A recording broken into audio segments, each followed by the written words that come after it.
O presidente da Sociedade Rural Brasileira, Sérgio Bortoloso, avalia o cenário nacional do agro e aponta desafios para a produção de alimentos no Brasil. Safra, mudanças do clima, logística e mercado estão na agenda do presidente Sérgio Bortoloso. O momento do agro é desafiador. Nós temos algumas preocupações com relação ao que tem acontecido aí diante dessa geopolítica global toda tumultuada. Essa guerra de tarifas é uma coisa que interessa muito para o Brasil. Na mesma hora em que a gente entende que isso pode trazer alguns benefícios, a gente também entende que os Estados Unidos é um grande parceiro nosso. E que ao longo do tempo isso pode estar minando outros mercados, como a Europa principalmente, que é um grande parceiro econômico. Mas, de qualquer forma, eu acho que o principal problema para o agro brasileiro está aqui dentro. Você vê, tem essas discussões onde, logicamente, o preço dos alimentos subiram. Isso é uma questão de mercado. E, infelizmente, aqui dentro do Brasil tem se jogado muita culpa em cima do produtor rural. Como se o produtor está exportando muito, o produtor está fazendo... E começou a ter algumas atitudes aí que o governo fez, atitudes, na verdade, inócuas, né? Porque zerar a tarifa de importação de carne, quem que tem carne para vender lá fora se nós somos o maior exportador? Zerar a tarifa de importação de café, quem que tem café lá fora para vender? Então, na verdade, foi mais um jogo de cena, o que a gente chama aí de estar... E que isso, a única coisa que pode causar é trazer um desgaste à competitividade do agricultor brasileiro a longo prazo. Você vê que hoje o mundo todo fala em tarifas, em guerra tarifária e tal.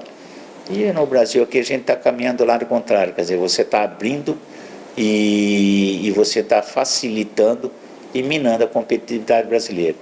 Em linhas gerais, a safra vai ser boa, os preços são baixos, vai ser um ano, o setor do agro não está em crise, como muita gente fala, mas vai ser um ano difícil, porque mesmo produzindo bem, vai ser difícil fechar as contas. A soja, preços muito baixos, o algodão, o milho, a carne, o café são um pouco, são exceções nisso, o frango, mas de qualquer forma vai ser um ano difícil. Eu acho que vai ser esse ano para o agro brasileiro.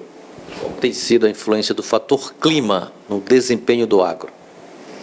De extrema importância, né? O fator clima ele é de vital importância, ele determina êxito ou fracasso. Nós tivemos, graças a Deus, aqui no Piauí, a previsão é que a gente vai colher razoavelmente bem. Não está se consolidando aquilo que a gente estava esperando até um mês atrás. Nós tivemos uma estiagem agora que pegou em momentos cruciais, na época do enchimento de grãos, da soja. Em fevereiro, essa estiagem que nós tivemos no Piauí em fevereiro, pegou a lavoura do milho no estado de florescimento e também agora no enchimento de grãos. E então eu acho que a safra para o estado do Piauí não vai ser tão boa quanto a gente se esperava até um mês atrás. Mas vai ser uma safra boa, ou seja, o Piauí não está inserido dentro daquele grupo de estados que tiveram problema com a produção. Não teve, mas teve outros que tiveram, né, problema. Você vê hoje o Paraná está sendo judiado, o Rio Grande do Sul voltou de novo com os problemas, Mato Grosso do Sul em uma parte deles, até no próprio Mato Grosso tem regiões que também faltou um pouco de chuva na época do enchimento do grãos. Então, em linhas gerais, o clima ainda é preponderante para determinar o êxito ou o fracasso de uma safra. E essa é a visão que nós temos com relação a essa questão climática, e por isso que a gente fortalece cada vez mais, Elivaldo, a necessidade de um seguro rural amplo e efetivo. E é isso que nós estamos tentando, trabalhando essa ideia hoje dentro do Congresso Nacional, né? Em relação à lavoura do algodão, cresce exponencialmente no sul do Piauí. É um caminho sem volta? Com certeza, é irreversível. O Piauí é extremamente competitivo em produção de algodão. Ele é mais competitivo, inclusive, por questão de qualidade. Tanto que ontem até a gente comentava isso, o Piauí, ele com certeza, dentro de 5 anos, ele é o terceiro produtor nacional. Vai perder só para o Mato Grosso e para a Bahia. mas com uma chance de, ao longo do tempo, ir avançando na produção.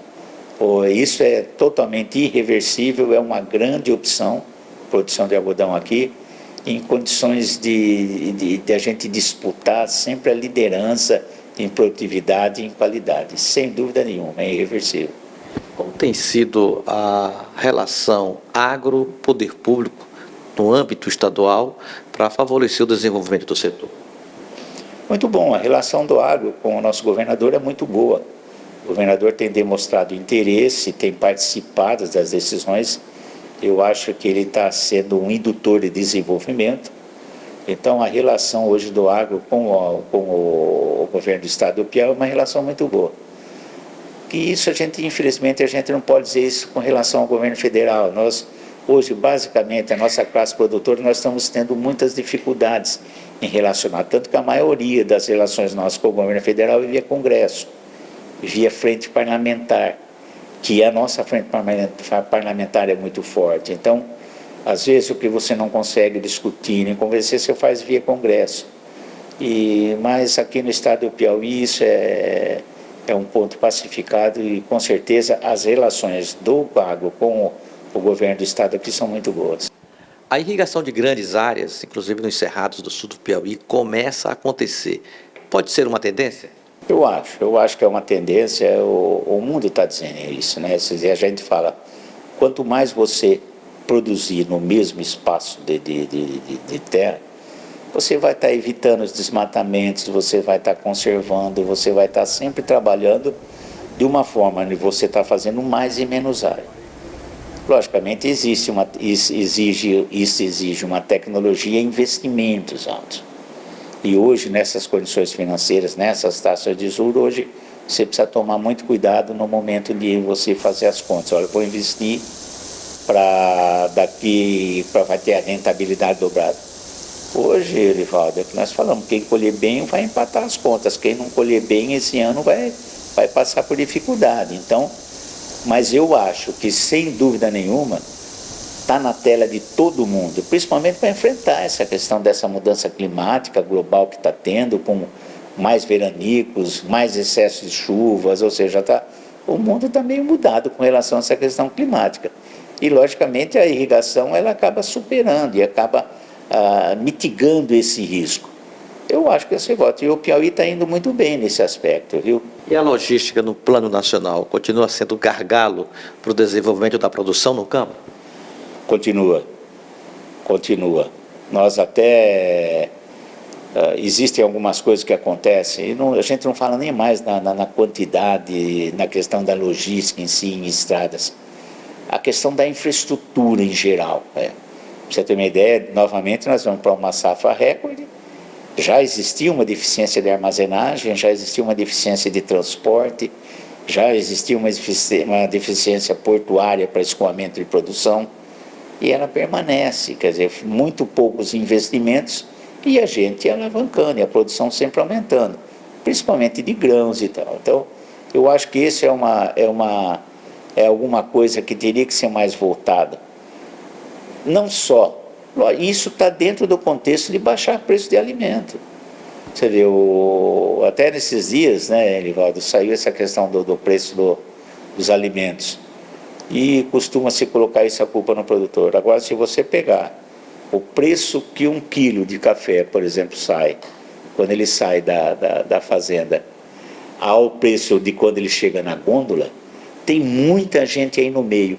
E um dos pesos muito grande, o que é? A falta de infraestrutura, de logística e de tudo, de comercialização que tem. Então, eu vejo como essa questão da falta de infraestrutura no Brasil ainda como uma coisa que pesa muito para o produtor rural brasileiro e, consequentemente, para o consumidor brasileiro. Que gargalos o senhor percebe como necessidade de superar desafios no ano de 2025 para o agro? Resolver problemas tecnológicos, problemas de logística e infraestrutura, e resolver essa questão também econômica do Brasil, que é um problema. Nós tivemos uma reunião esses dias com a embaixadora Maria Luísa Viotti, que é a nossa embaixadora em Washington, principalmente por causa desse desgaste que poderia trazer essas atitudes do atual governo norte-americano. Então é o momento da nossa diplomacia agir muito bem. Concordar em alguns momentos, nós podemos aceitar tudo que nos impõe, mas também a gente tem que entender que nós não temos cacife. O Brasil, infelizmente, não tem cacife para estar enfrentando grandes potências e isso. E nós dependemos do mundo para a gente comercializar os nossos produtos. Então, os desafios que nós temos nesse ano é o desafio tecnológico de você continuar produzindo bem, principalmente em condições adversas, que hoje a questão climática está nos impondo, e também essa questão esse desafio do mercado global de alimentos. Uma demanda hoje, de certa forma, reprimida. Hoje as moedas, as economias em situações de instabilidade com crescimento menor, mas que tudo isso nós sabemos que vai passar. E o agro brasileiro vai continuar forte, né?